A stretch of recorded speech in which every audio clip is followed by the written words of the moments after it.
Hey folks, this is Emily.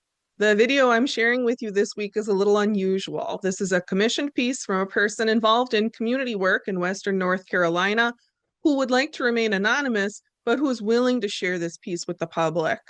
If you've been hanging out and learning with me for a while, you may remember that I did a bit of work to cover and follow up on the impacts of Hurricanes Milton and Helene. I remember how it was on the ground months after Katrina.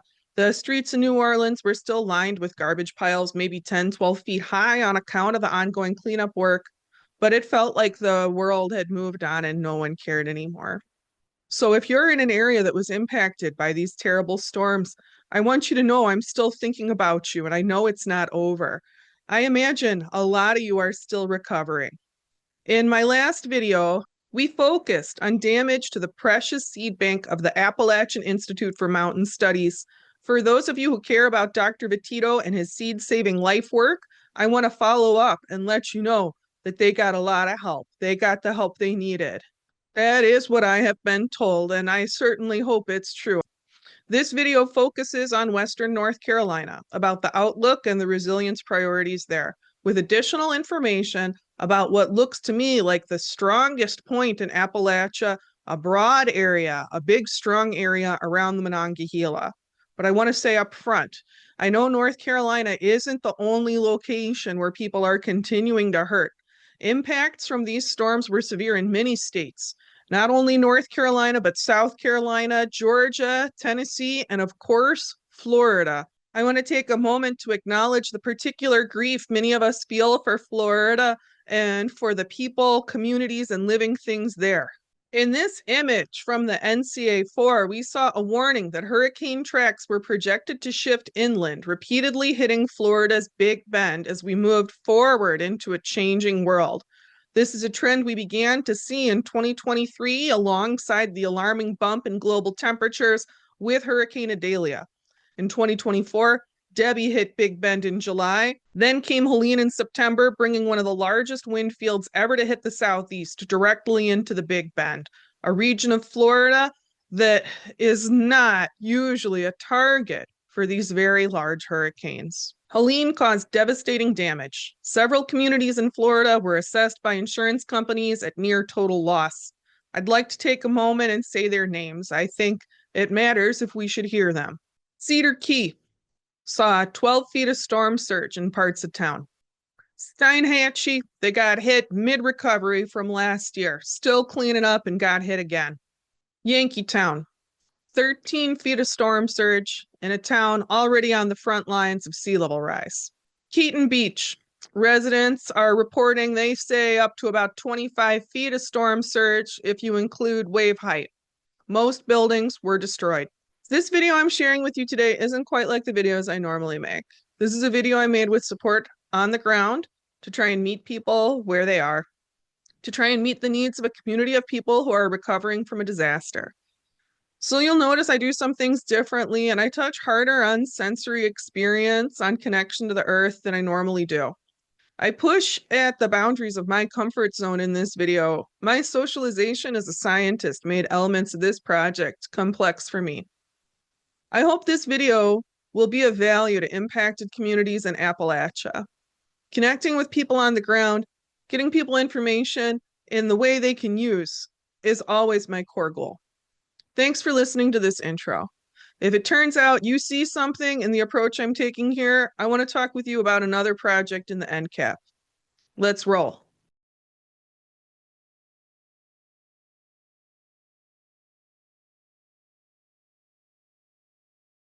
Hey folks, this is Dr. Emily Scherning with American Resiliency.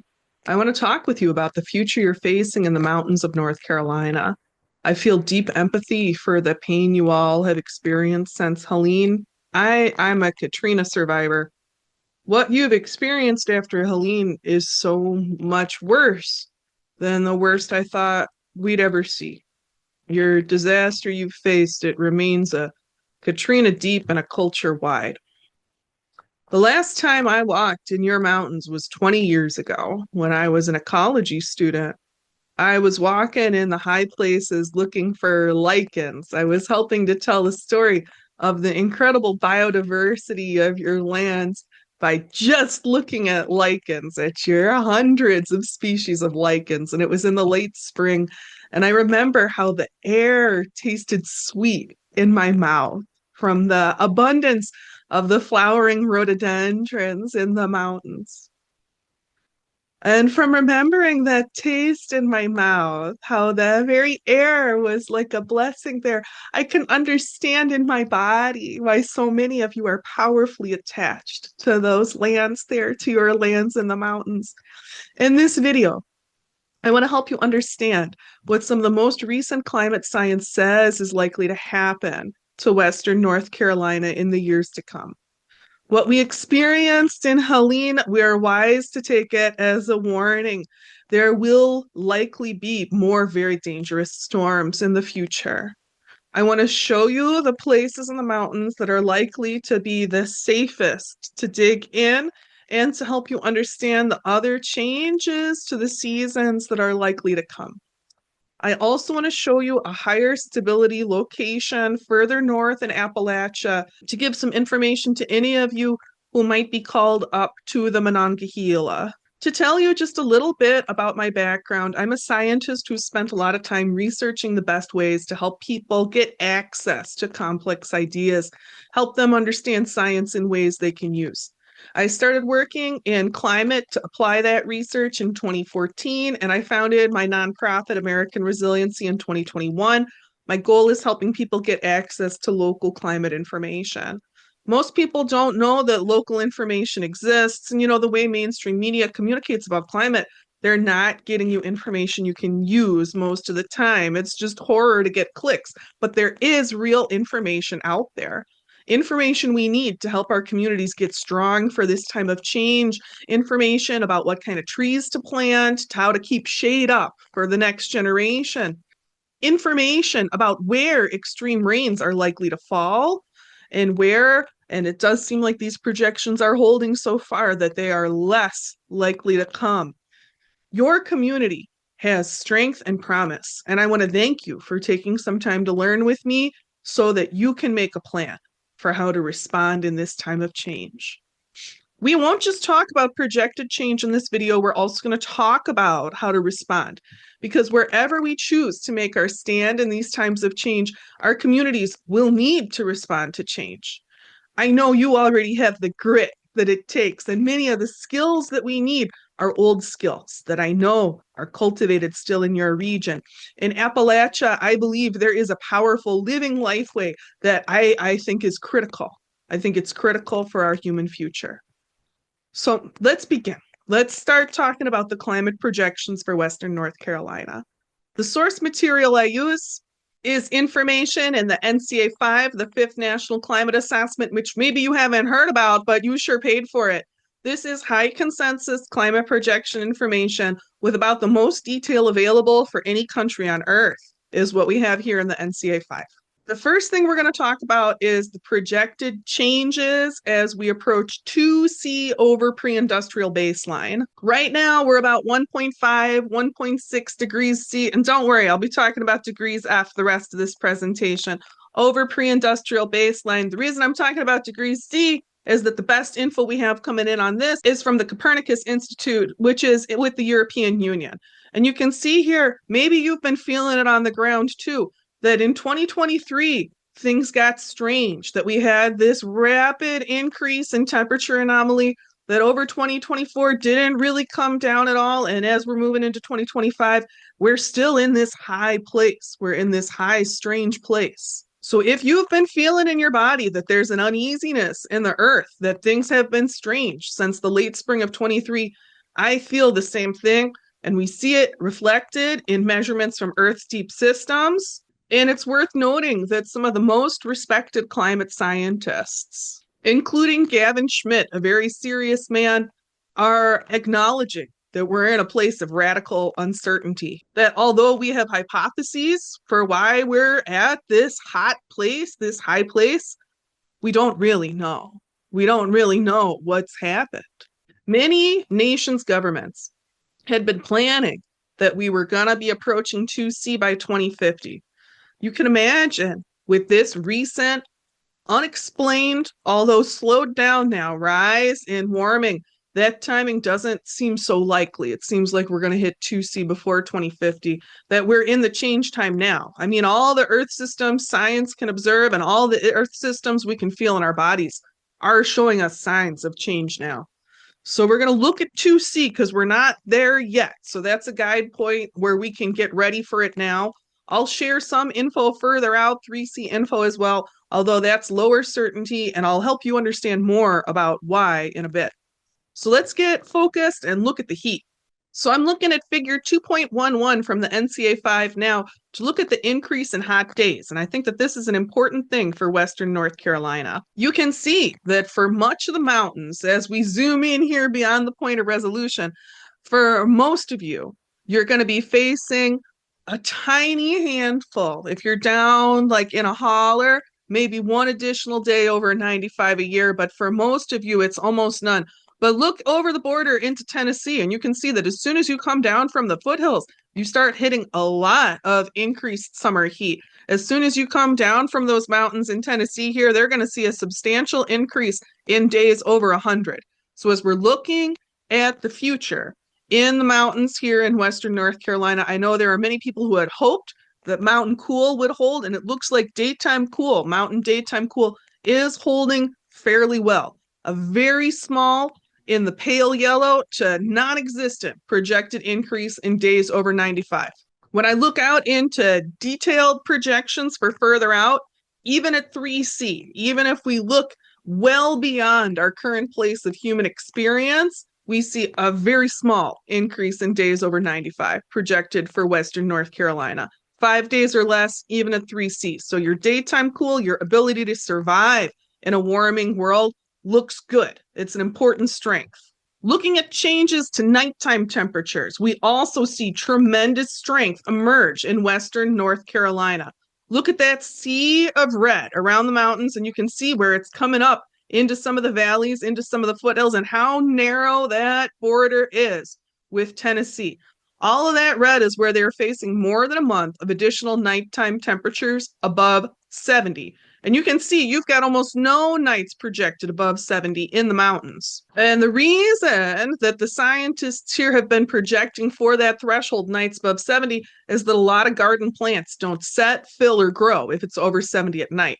But you can see that for you, there's almost no warm night increase projected, and that is a powerful strength. Because you can see in this figure, and let me zoom out a bit, regionally, you can see how much of the Southeast is facing substantial warm night increases. You can see in this figure how much agricultural production may be lost or will have to change towards semi-tropical type crops across the Southeast.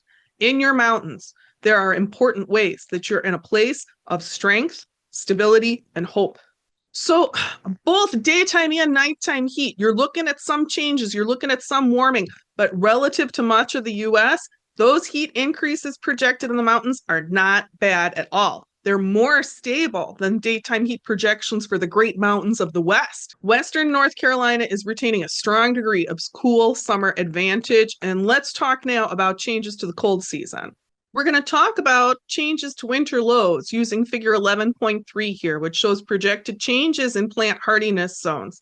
And this figure's too big, so we're going to look at some snips that I've taken out of to focus in on your area. So you can see here that in terms of intensity, we're looking at a pretty even 5-degree lift in winter lows projected by 2C. And you can see the margins there where the zone shifts are going to stay strongly tied to particular heights on the mountain. And in the context of this intensity shift, I want you to know that we're anticipating a loss of 15 to 20 days. So about a 2-3 week loss of freezing days, of days at or below 32 as we move towards 2C, and you'll lose 1 day below 0. That's what the projections are saying. So a slightly shorter, couple weeks shorter, milder winter, but a smaller winter change than we see projected for much of the US. I went to share with you that when I looked at detailed projections going up to 3C, I see an interesting phenomena emerge. 3C, that's out at the limits of where science can see because we're already approaching a time of uncertainty, right? But it looks like as we move towards 3C, the intensity of the cold loss at the peaks stabilizes. with continuing winter lows around 5F. So there will be true cold held at the peaks in these projections and important refuges for species that need the cold. Overall temperature shift we're projecting here, both winter and summer, kind of reminds me of the contemporary Ozarks as we envision Western North Carolina moving into the far future. And I wonder if there isn't something meaningful in that similarity, if there aren't seeds that could be obtained from the mountains in Arkansas that might be useful in the mountains of West North Carolina as we move into this difficult future. But of course, to think about growing anything, we need to think about precipitation. And from the very first place I started looking at precipitation patterns, there's unusual things happening in your mountains as you've been feeling on the ground. Let's start looking at that in figure 210. So here in figure 210, you can see what I have noted to be unusual levels of change and patterns of change at every degree of warming here, a higher level of variability than we see in most parts of the US as we look further and further into a warming future. With this level of variation, I have to tell you, I think that there is a strong chance that your area could see more intense Helene type events because we're seeing so much change, so much instability and precipitation overlying the area. And as we think back to that disaster, to the Helene disaster, part of the reason it was so bad was the way things stacked up. Because when Helene hit, the soil was already saturated, right? So if we're looking at these unusually chaotic weather patterns emerging and continuing into the future, I think we might expect going in to be in and out of periods of serious rains where there is a lot of potential for compounding disasters. But I want to show you the eye of the storm. We can see it zoomed in here as we look far out, as far as we can reasonably expect to see at 3C. There's this pocket of relative stability that encompasses both Boone and Winston-Salem. That little lighter circle, I think there is a powerful signs there where already many factors are stacking up that might be a good place to be with more relative safety than other parts of the mountains. Within that circle, we do see good cool summer preservation, good nighttime cool preservation, and pretty good winter stability. But let's get some more insight into how the rains may come in figure 212. This figure has proven surprisingly accurate through 2024 in predicting where intense deluge-type rains would emerge. You can see a strong pattern emerging, 1, 2, 3, over Western North Carolina. We have felt the weight of those predictions of intense rain emerge. That is for sure. And when these figures that I'm using here first came out in November of 23, they gave me a powerful sense of foreboding when I started to look at the complex patterns of figure 2.12, because I could see right away that the risk of deluge type rain in your area, especially on the top 1% of days, on the worst days, was quite high as we expect to see anywhere in the country.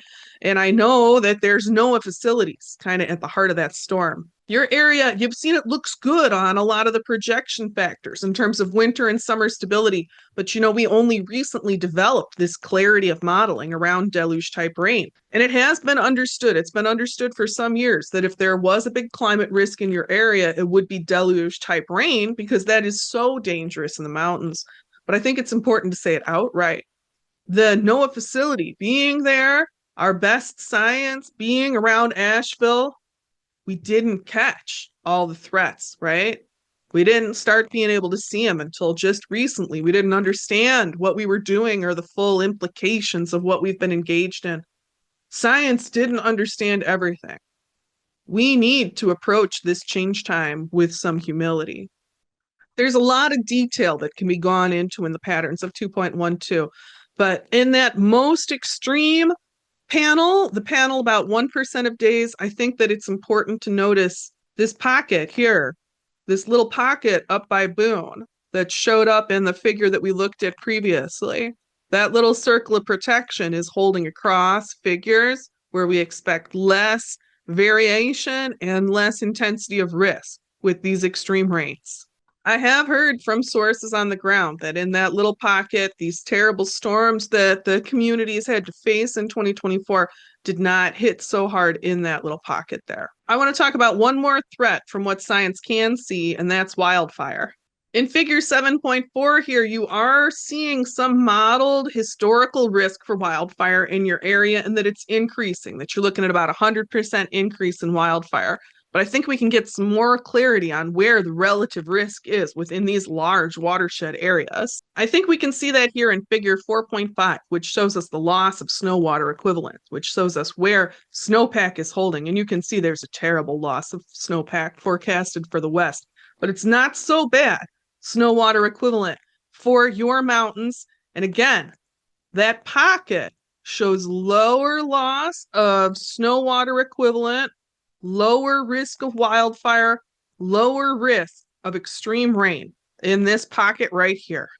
It's a special place that we're seeing there. There's a lot of overlapping benefits up in northern Western North Carolina, where it looks like relative risks will be much lower than down by Asheville. But I will say a fair critique of all this is what if all these models are wrong, especially as we look far out towards 3C? Because, like I said earlier, we're already in a time where we appear to be off the models. And if we look at the deep Earth systems, it seems increasingly likely that maybe because changes are happening in the salt-based circulation system of the Atlantic Ocean, Mother Earth may have hit the emergency stop button on us, bringing about a period of rapid change that has previously caused dramatic cooling of our planet's climate.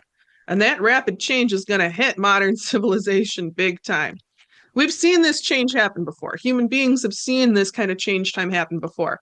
Anyone who knows about the Bronze Age collapse, maybe from serious Bible study, that's the last time we think this off switch got triggered, is the change time right before the historical period where we believe many sacred texts emerged in the Middle East. That period of collapse from which the Bible came appears to have been paired with a big shift in this salt-based ocean current system. And if we look around the world, it caused collapse not only in the cultures of the Middle East and Europe, but also in ancient China and ancient South America. From a civilizational perspective, this emergency off switch knocked everybody back big time. But you can see all around you, we are living, we are alive in what rose up from that era of catastrophe. In oral sources from the Americas, I have heard this change time, the old change time, called the time of storms.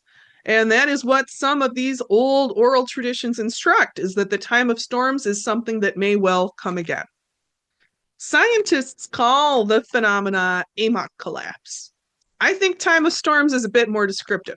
And if this is what we're seeing, if this is what Earth signals are telling us, is that the time of storms is returning, the global economy is not going to make it.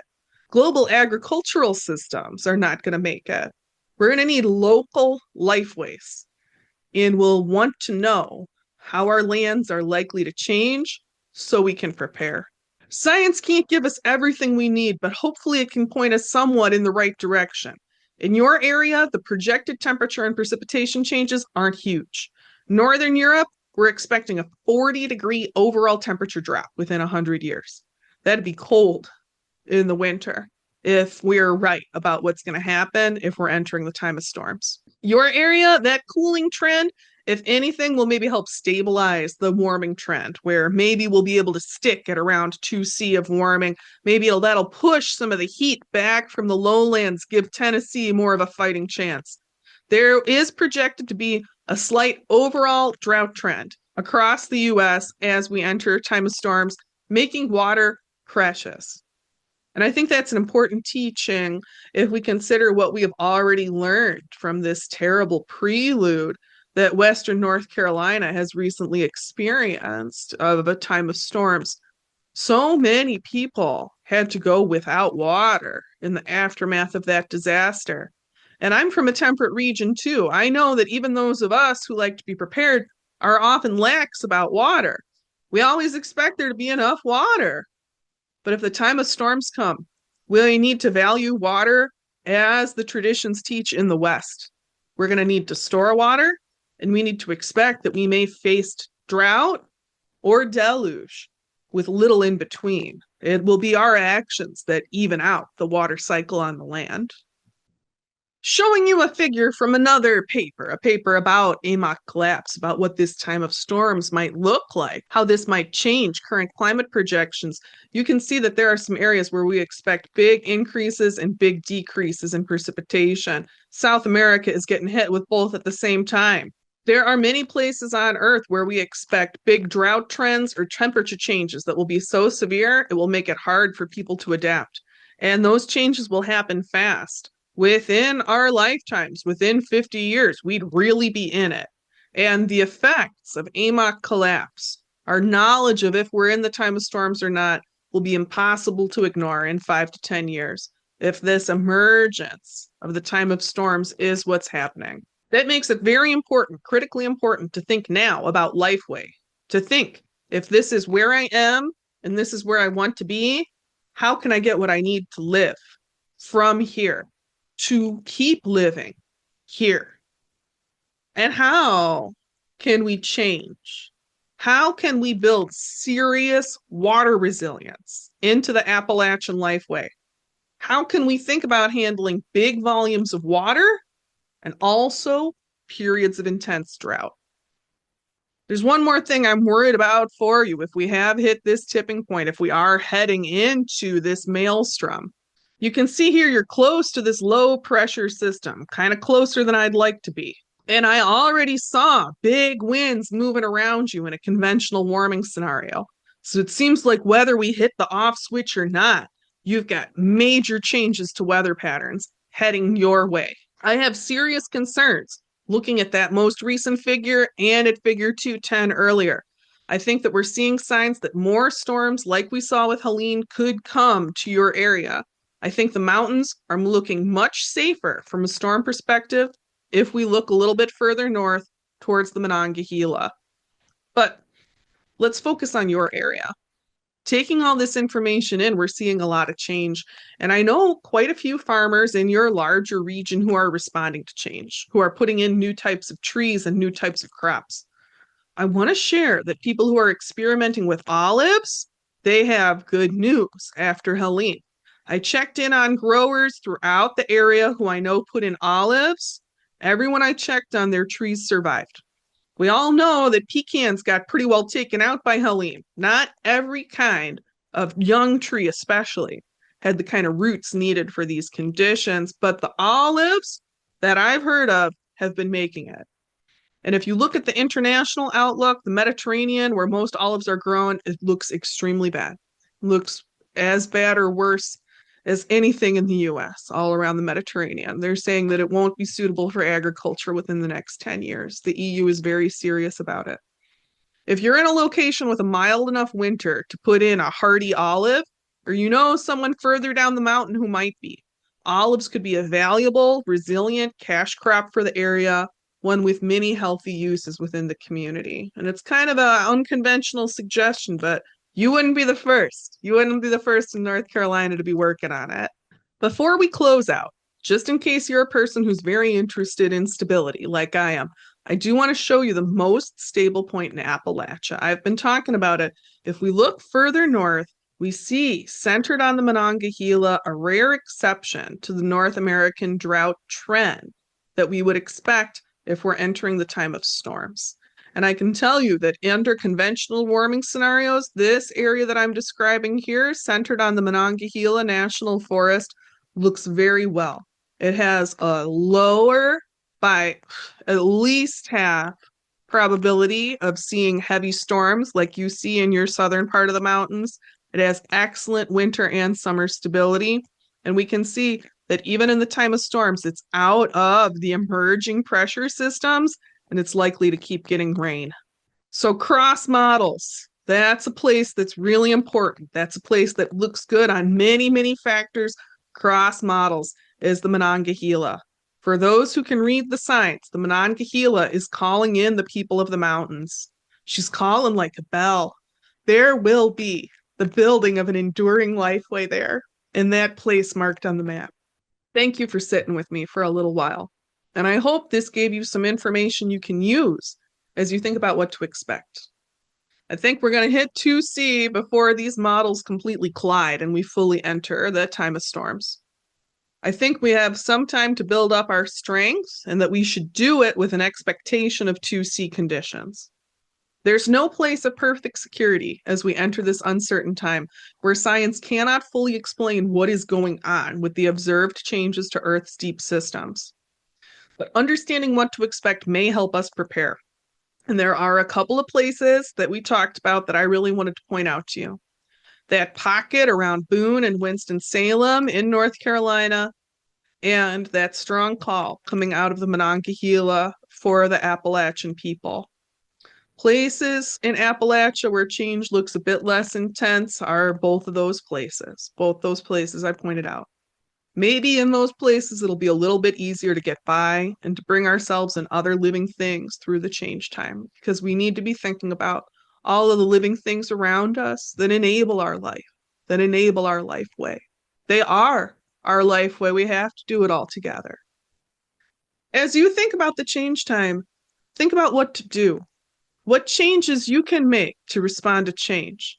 Maybe your trees came down in the storm.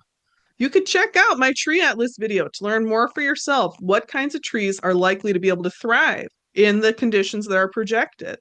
If you're able to get olive in, olive oil is valuable now, and it's only going to become more valuable in the future. Maybe you had your water supply impacted by the storm. I'm sure that you know someone who did.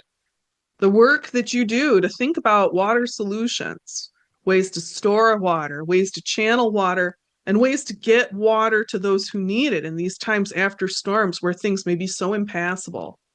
That work around water will pay off the next time your community faces a water disaster. And we should plan for a future where we will be facing future water disasters. Folks, it's time to bring this to a close. I want you to know I'm wishing you all the best. Neither wealth nor power is going to save people from this time of change. The relationship with the land, with other living things, I believe that's going to become very important, that'll be our true wealth and power and strength. As will the work we do to prepare, to preserve and increase our local life ways and our local food systems, the work that we do to build strong communities with people who care about each other. That's the work we need. I'm doing the work on the ground at my place, and I hope I gave you something that'll help you do the work there in your beautiful lands, where the very air is a sweetness and a blessing in its season. The work that we are doing matters for our generational future. Let's get ready. Folks, thanks for watching. If you saw value in this video, I'd like to ask you to consider supporting another project along these lines focused on Northwest Montana. That area is very vulnerable to fire. It looks in the projections like it's going to burn. Supporting this landscape through the transition from forest to the rebirth of prairie is important for our shared future. I want to use a community connection in Northwest Montana to make a video that will serve as a case study, a learning experience for communities across America that will be facing an increased risk of wildfire alongside a grasslands transition. That includes so many places: Oregon, California, Minnesota, Ohio, New Jersey. That's just to name a few where there are fire hotspots projected to emerge. In so many states, if we attend these lands, if we work beyond our fear to partner with fire, we can grow towards something. Because in many of these places, what wants to happen, what's coming out of the earth, it isn't char and ashes. It's a prairie being reborn. The folks I'm working with in Northwest Montana, the folks who will be working to get the word out on the ground, they're rich in land, and I believe they'll be able to move this message through the land in Northwest Montana, a very difficult place to reach people on the ground, but we need financial support for this project. If you'd consider supporting a targeted message for Northwest Montana, we need $600 to make it happen. You'll also be supporting an important video for the AR community, Walking the Fire Path. Thank you for considering. I'll talk with you again soon.